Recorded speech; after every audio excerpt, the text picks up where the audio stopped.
Oh, Sakata, nice start from third position.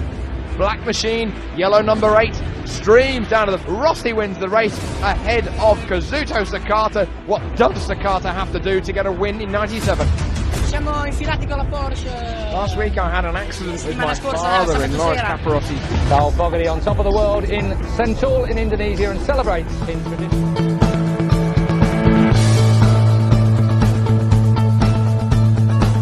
Bawah, they will start in 1, 2, 3.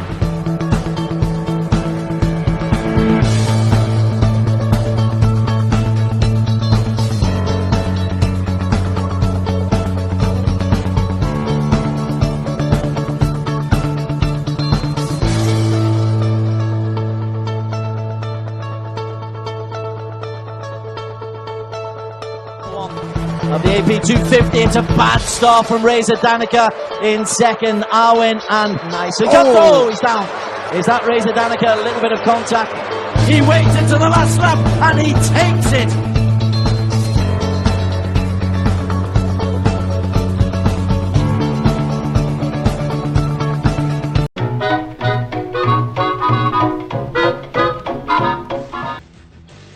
Welcome to the penultimate round of the 1997 World Motorcycle Grand Prix season, and we go to Indonesia. That is the penultimate round of the year. We're situated just on the outskirts of the capital city of Jakarta, and of course this area of the world around the Asia-Pacific rim, huge economic growth has been seen over the past few years, and now this is our second visit to this particular.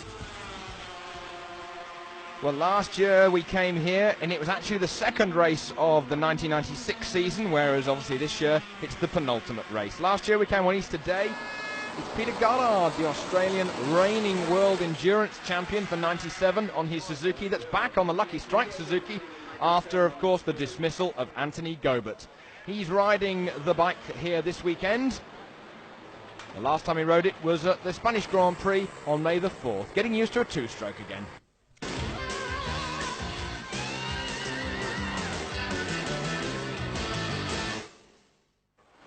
The newly paved Sentul circuit was slippery on Friday, but got better and better every day as more rubber was put down. The groove got wider and wider and the grip improved, and by Saturday's final qualifying session, all qualifying records were broken, even under the hot tropical sun. Reigning world endurance champion Peter Goddard stepped in to replace Anthony Goddard and qualified the Lucky Strike Suzuki in 18th place.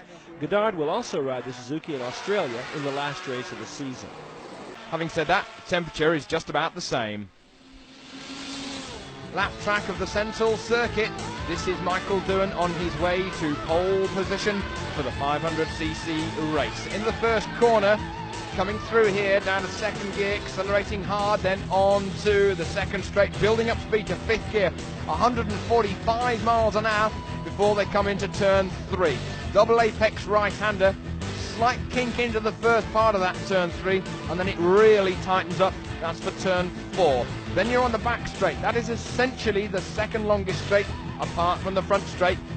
And although it's got that kink in it, you go through there flat maximum in fifth gear at 150 miles an hour, slightly quicker than the straight before.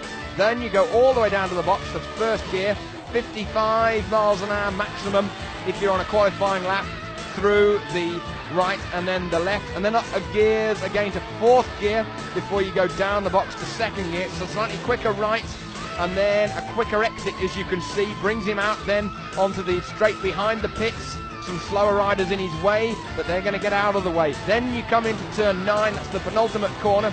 That's the tighter of those two corners, and then the slightly K-right slingshots you onto the front straight, building up speed. Sixth gear is taken just before you go over the start-finish line at 180 miles an hour, 30 laps for the 500s.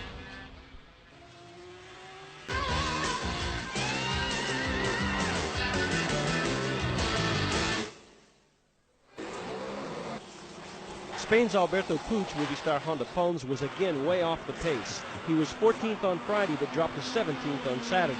There are rumors that Puig may change his V4 for a twin in 1998.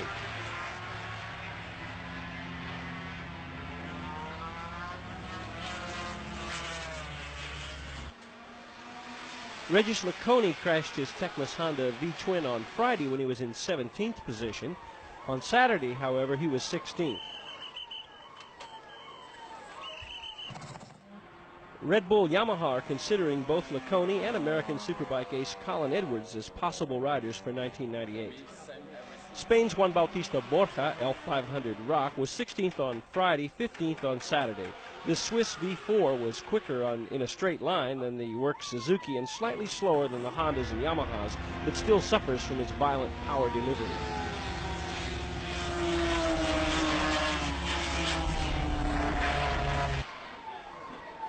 Jean-Michel Bayo came to Indonesia with visions of a front-row start and a top-5 placing.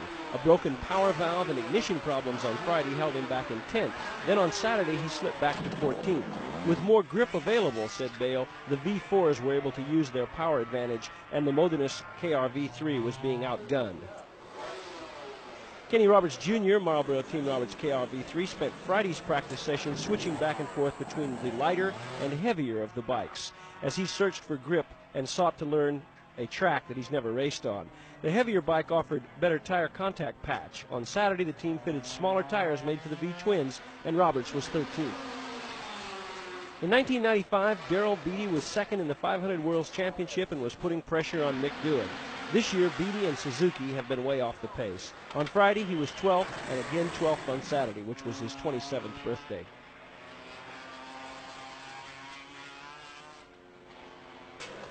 Sete Gibernal, Yamaha Team Rainy, needs a good result in one of the final races of the season. It's contract time, and the young Spaniard is unlikely to continue next year on his present team. He was ill on Friday and took 9th best time, but on Saturday he dropped back to 11th.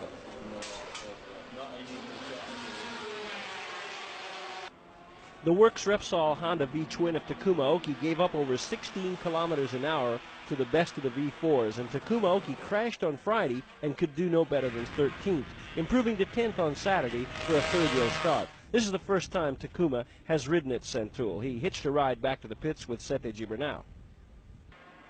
Jürgen Fuchs at first found the change from the Works Honda 250 to the L500 Rock to be difficult, but he's come on strong at the end of the season. He's said to be in contact with Aprilia for a ride on a V-twin next year. He was 11th on Friday, moved up to 9th on Saturday.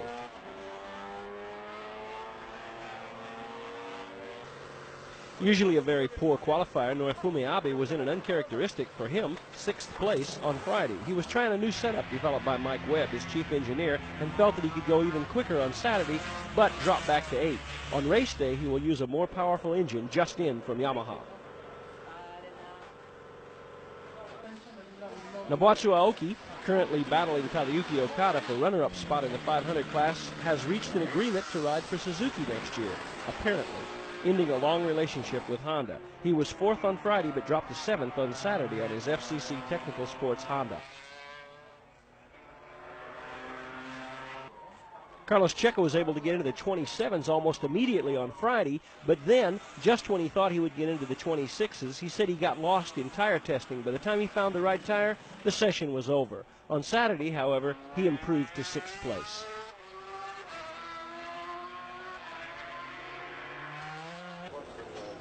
Quickest of the Yamahas again was Luca Catalora. He's not renewed his contract with Red Bull Yamaha, and his name has been linked with Suzuki and even with Modenas. He'll be 35 next year and would need a strong result at the end of the present season to ensure a top ride. He was 5th on both Friday and Saturday.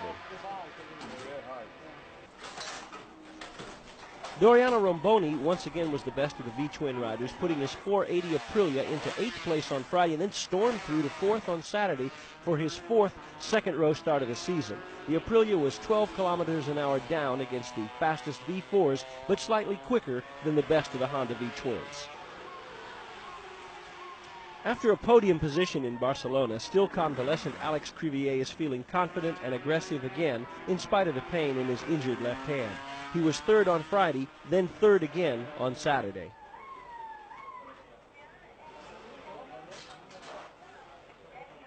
I'm so happy to got this 3rd position. I think it's possible to improve tomorrow. So we are working in suspension settings, but everything it's okay, and and my hand is getting better. I'm feeling right, and this is the best. One of the more interesting rumors circulating in the paddock links Repsol Honda's Tadayuki Okada with team movie star Honda Pons for next season. Okada, after riding the 180-degree Screamer version of the NSR 500, was back on the familiar Big Bang version in Indonesia and feeling much more at home. He was second both days of practice. I'm very happy because this morning feeling not so good for rear grip, but everybody, good lap time, coming better.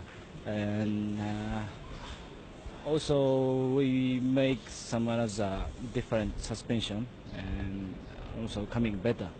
And I think tomorrow we must win, because last race not so good result. Also Phillip Island, make much more faster, and I hope do my best, tomorrow. Mick Doohan, Repsol Honda, needed only one more pole position to set a new FIM record for most pole positions in a single season in the 500 class. He arrived in Indonesia working on a string of 10 in a row. He was on the pole again. Even though the title has been decided long ago, Mick is still keeping the pressure on and giving nothing away. Yeah, well, the circuit's getting better all the time, so I think that's... it really just shows that the track was pretty dirty yesterday. Every session we've improved. Tyre-wise, it's still pretty much the same thing. Suspension is still not really hooking up that good because the bike's really sliding a lot on the dirt. It doesn't visually look like it, but it's actually pushing quite a lot. And so to play with the suspension too much, to try and get it to bind up too much, probably wouldn't work. So we've really left things pretty much alone and just fine-tuned it and from last year's settings. But hopefully the circuit will be similar tomorrow, but I'd say we'll continue to improve, but I'd say race pace will probably be high 25s, low 26s.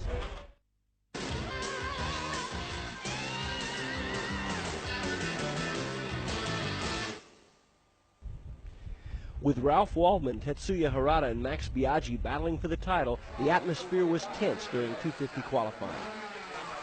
Stefano Perugini is having a good rookie season in the 250 class, but the word is out that he will be bumped from the Works Aprilia team by current 125 world champion Valentino Rossi next season.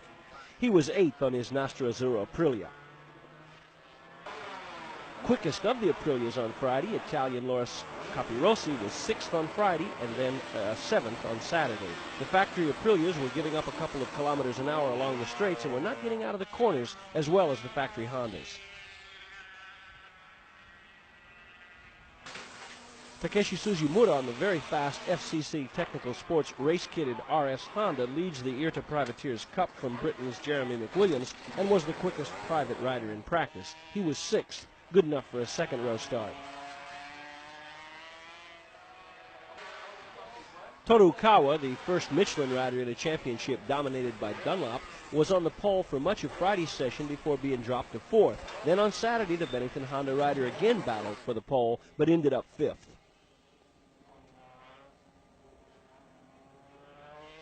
Ralph Wallman, Marlboro Honda, has scored in his last 27 consecutive 250 races. The championship leader had 2 poles in a row coming into Indonesia, but he ended up the final session 4th, nearly 9/10 of a second off the pole position pace.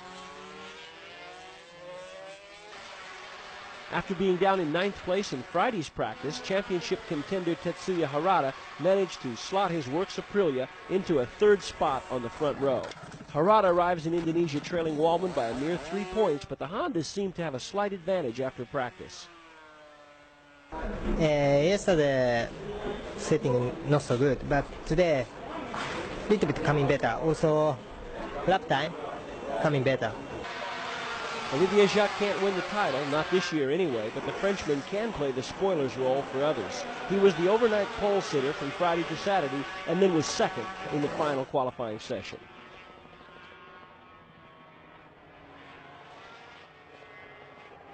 Well, practice was not so bad. We made some problems in the beginning, the first session, but after we find another solution and we improve a lot. we find a good setting for tires and for endurance. So I'm confident for the race. Max Biaggi says he's at his best when the pressure is on. He trails Wallman by 9 points, and the two diced in Friday's qualifying session as if they were racing. Biaggi was third on the Marlboro Kanemoto Honda on Friday, and then on Saturday he charged back to take the pole in the dying minutes of the session. Yeah, I mean, it's not too bad. We fixed the bike in the way I like, and now the bike looks very, very good. And for tomorrow I hope to have a chance to win, but we never know what's going on during the race. Anyway, the team made a very good job. I'm quite satisfied, and let's see what's the condition like tomorrow, and we'll see what we have to do it.